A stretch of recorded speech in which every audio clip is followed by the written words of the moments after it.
नमस्कार, अभिवादन स्वीकार कीजिए एमपी राय का। मैं मुक्ता बॉक्स में फिर से हाजिर हूँ।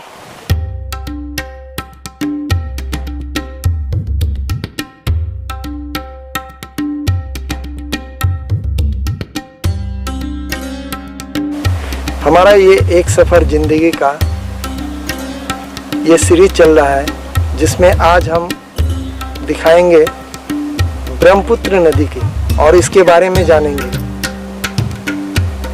मैं यहाँ ग्वालपारा आया हुआ हूँ और ये मेरे आसपास का इलाका को देखिए।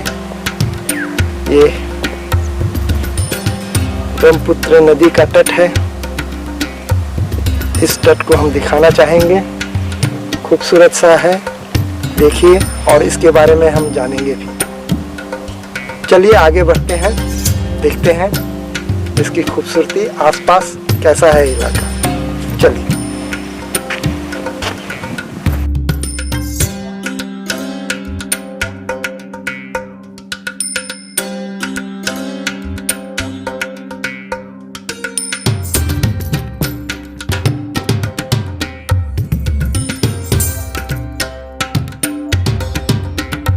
नदियाँ सदैव से ही मानव के लिए जीवनदायिनी रही है।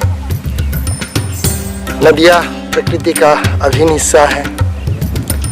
नदियों से ही पृथ्वी का जीवन संभव है। जीवन जीने के लिए सबसे महत्वपूर्ण स्रोत जल ही होता है, जो हमें नदियों से ही प्राप्त होता है। नदियाँ अपने साथ बारिश का जल एकत्र कर उसे भूभाग में पहुंचाने का महत्वपूर्ण काम करती है। नदियाँ देश के विकास में बहुत साथ देती है, फिर चाहे वो आर्थिक विकास, सामाजिक विकास या फिर धार्मिक विकास ही क्यों न हो। नदी से एक नहीं अभी तो कई लाभ होते हैं। नदियाँ धरती पर जीवन जीने के लिए आशीर्वाद है। नदियाँ सामाजिक, आर्थिक, वैज्ञानिक तथा कई रूप से सहायक मानी जाती है। नदियाँ हमें जल प्रदान करने के साथ शुद्ध वातावरण भी देती है। इसके अलावा नदियों से खेतों के लिए सिंचाई का पानी, पीने के लिए साफ पानी, जीवन निर्वाह के लिए मछली पालन, रोजगार तथा अन्य कई सारे रोजगार प्राप्त होते हैं। कुछ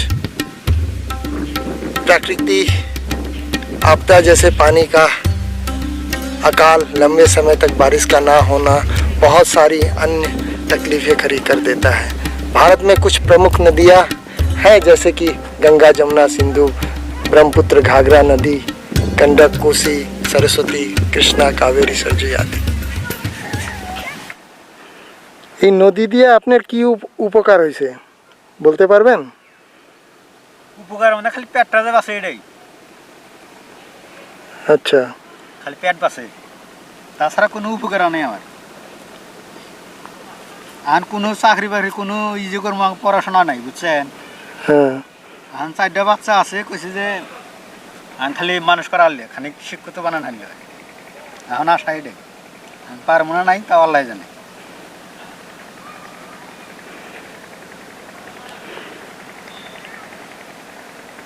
এটা কি করছেন? এটা ওই মাছ মারা বেড়া দিবার নাকি। আচ্ছা,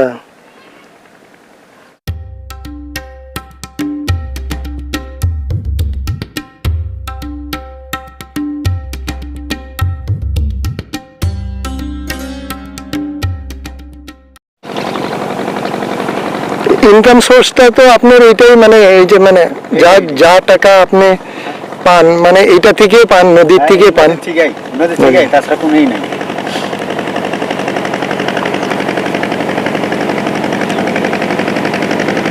আর খানিক সহায় সরকার থেকে খানিক মাল দেয় না। আচ্ছা আচ্ছা, সাবসিডি চাউল দেয়, খানিক সেভ হয়েছে। আচ্ছা আচ্ছা।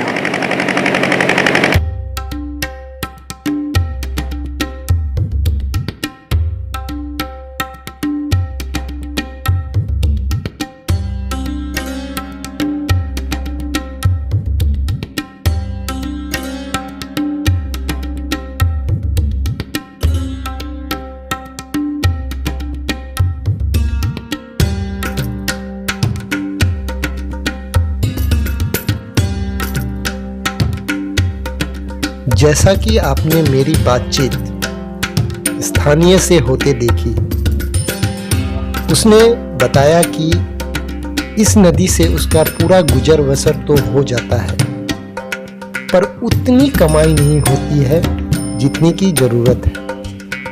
ज़्यादा पढ़ा लिखा नहीं होने के कारण से वह कहीं और जगह नौकरी नहीं कर सकता। इसका एहसास है उसे, इसलिए जीविका का माध्यम यही रह गया।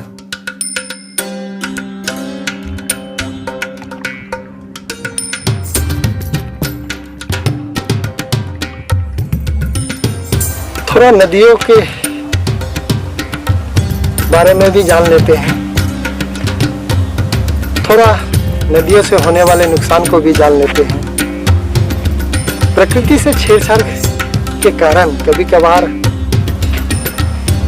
नदियां अपना विकराल रूप धारण कर लेती हैं। नदियों का संतुलन बिगड़ जाता है, जिसके बदले काफी नुकसान होता है लोगों को। प्राकृतिक आपदाएं जैसे बाढ़, सुनामी, भूस्खलन आदि जहां भी आते हैं उस जगह का अत्यधिक नुकसान करते हैं।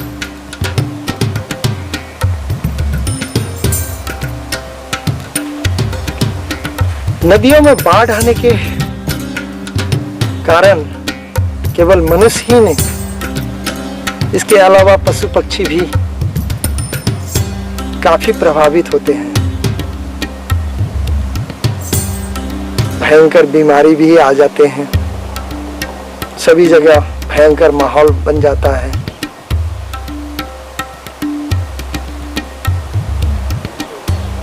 अनगिनत लोग, पशु पक्षी, जानवर अपनी जान गंवा बैठते हैं।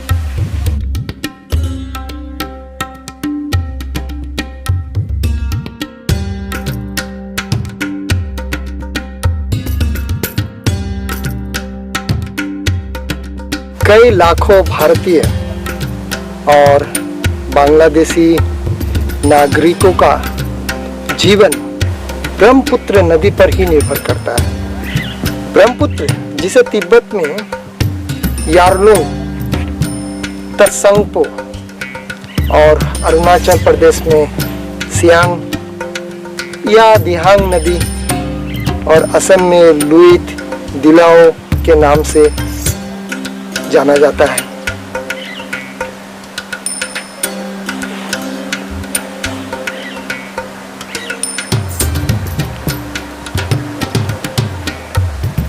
ये नदी तिब्बत, भारत और बांग्लादेश से होकर बहती है।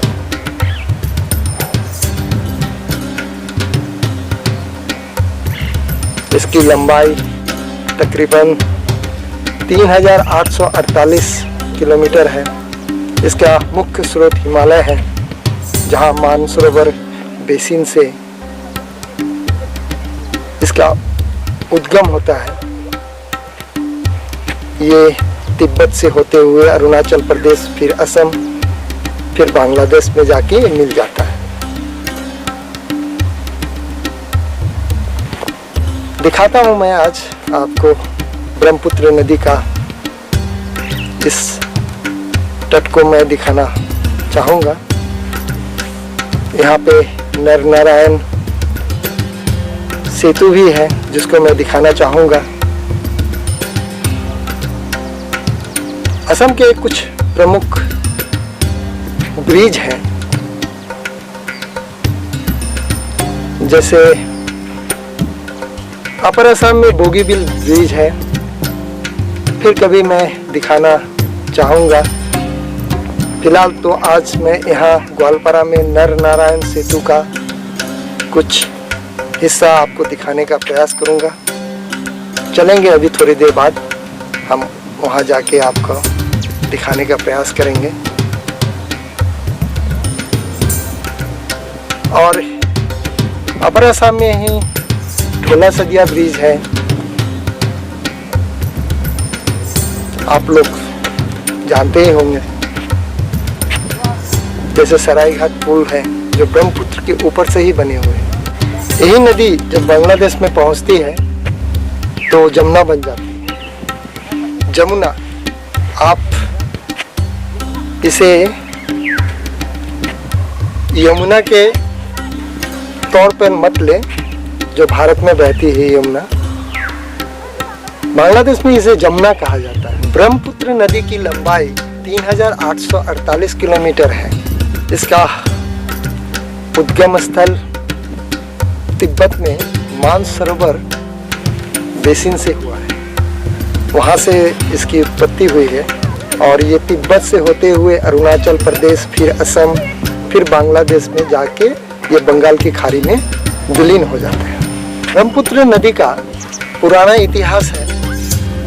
भारतीय संस्कृति में इसे काफी महत्व दिया गया है।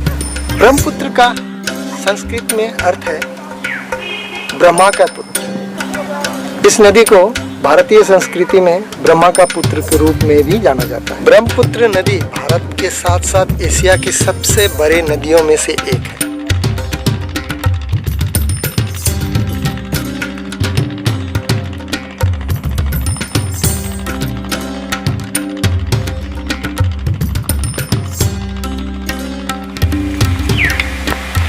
यहाँ से आगे चलता हूँ, वहाँ पे एक शिव मंदिर है। शिव मंदिर को देखेंगे हम। चलिए उधर शिव मंदिर की तरफ चलते हैं।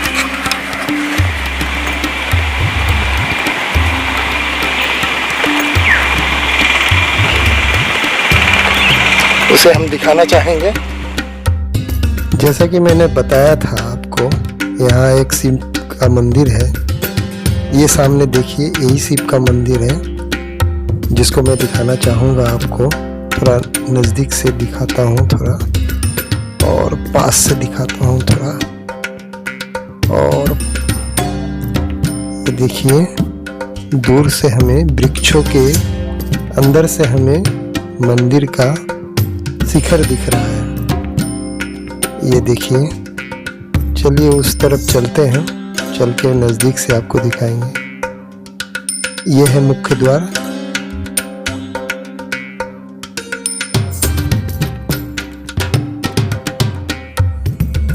ये बाहर से आपको दिखाता हूँ। चलिए अंदर पहुँच गए हैं हम लोग। ये मंदिर परिसर का अंदर का दृश्य है। आसपास से खूब खूबसूरत नज़ारा देखने को मिल रहा है। मंदिर परिसर के अंदर में हैं हम, और यहाँ से नीचे भगवान शिव के मंदिर है। अंदर चल के देखते हैं।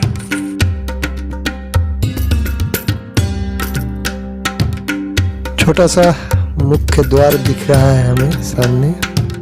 यही मुख्य द्वार के नीचे यहाँ से नीचे हम जाएंगे। मंदिर वहीं पे है, वहाँ से देखते हैं। ये आसपास का इलाका है और यहीं से चलते हैं, नीचे चलते हैं। नीचे ये दो स्तंभ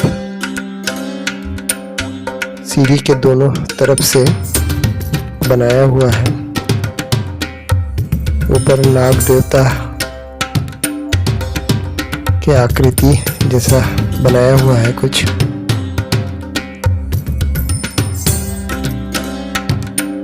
यहाँ से नीचे देखिए, खूब सारे लोग आज है यहाँ। मंदिर में हमेशा भीड़ तो रहती है। आज देखेंगे कितने लोग हैं यहाँ पे। और देखिए ये स्तंभ, ये देखिए शिव जी की प्रतिमा है, और शिव जी की प्रतिमा के ऊपर नाग देवता का छत्र छाया के रूप में बनाया हुआ स्तंभ है, और लिखा हुआ है स्टैचू ऑफ लॉर्ड शिवा।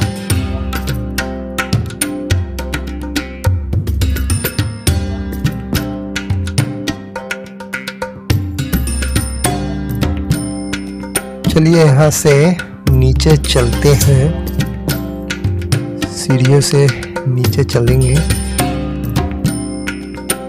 देखते हुए। ये देखिए छोटा सा मंदिर है, कोई खास बड़ा नहीं है। मंदिर के नीचे पहुंच गए हैं, है नीचे मंदिर। मंदिरों और नदियों का संबंध युगों युगों से चला आ रहा है। जहाँ भी नदी है वहाँ मंदिरों का निर्माण स्वतः हुआ है। आस्था और धर्म एक दूसरे के पूरक रहे हैं।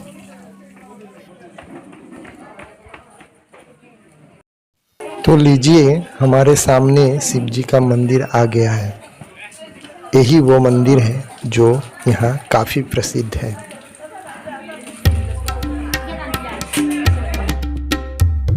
यहाँ से देखिए ब्रह्मपुत्र नदी को, काफी खूबसूरत लग रहा है और इसे देखना काफी अनूठा लग रहा है। काफी खूबसूरत दृश्य लग रहा है। यहाँ से देखिए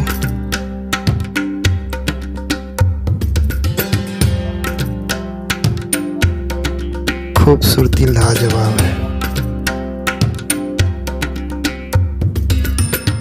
काफी खूबसूरत लग रहा है।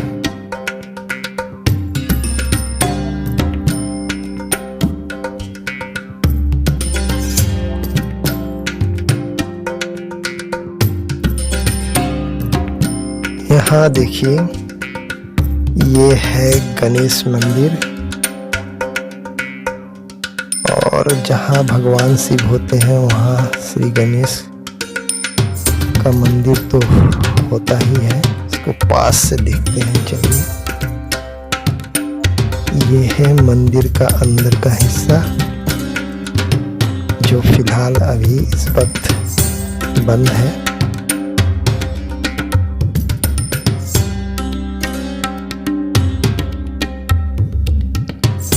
जहाँ नदी होगी वहाँ कुछ न कुछ रोजगार तो जरूर होगा। इस नाविक को देख लीजिए। ये नाविक लोगों को इस पार से उस पार और उस पार से इस पार लेकर आते हैं। इसकी वजह से उसका गुजारा हो जाता है और वह नाव पर ही निर्भर है। और कई सारे काम जैसे रोजगार ये लोग करते हैं। उनमें से मछली व्यवसाय काफी यहाँ पे लोकप्रिय है और साथ साथ खेतीबाड़ी भी हो जाती है और उससे इनका गुजर बसर भी अच्छे से हो जाता है।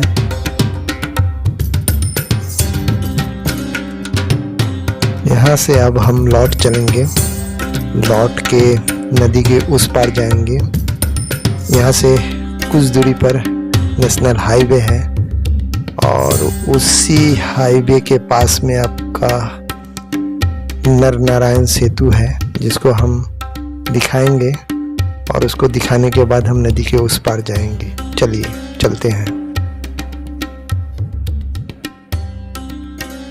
तो लीजिए, हम पहुंच गए हैं नर नारायण सेतु के पास और इसकी लंबाई तकरीबन 2.5 किलोमीटर होगी। और यहाँ से दिखाता हूँ, ये NH 31B से जुड़ा हुआ है और इस तरफ ग्वालपारा है और उस तरफ आपका जोगीघोपा है।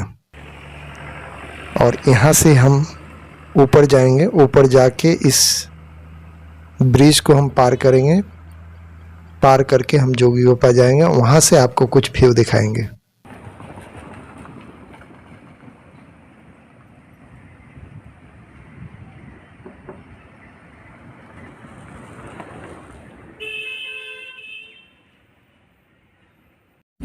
अगला टेक और पंचरत्न को देखने के बाद हम यहाँ नदी के इस पार चले आए हैं और यहाँ से मैं आपको नदी का सारा व्यू पीछे का दिखा रहा हूँ ये, और कुछ ऊपर से भी शॉट दिखाऊंगा आपको। चलिए आपको ऊपर से शॉट दिखाते हैं। ये देखिए,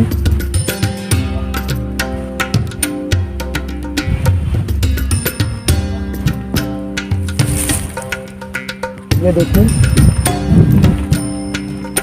इधर से पूरे नदी का ऊपर से आपको एरियल शॉट दिखाया जा रहा है।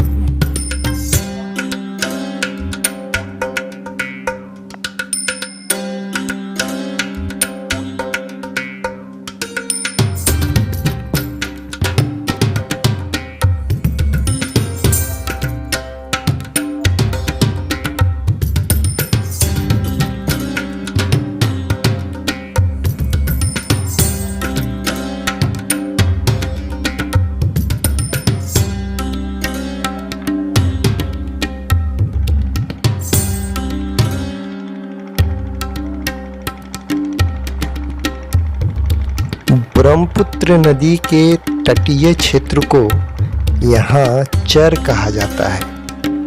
ये चर क्षेत्र कृषि योग्य होती है। कई तरह के फसल उपजाए जाते हैं जिससे लोगों की जरूरत पूरी होती है। तरबूज की खेती तटीय क्षेत्र में काफी लोकप्रिय है। यहाँ सब्जी भी काफी उगाए जाते हैं। यहाँ बसने वाले ज्यादातर लोग कृषक ही होते हैं।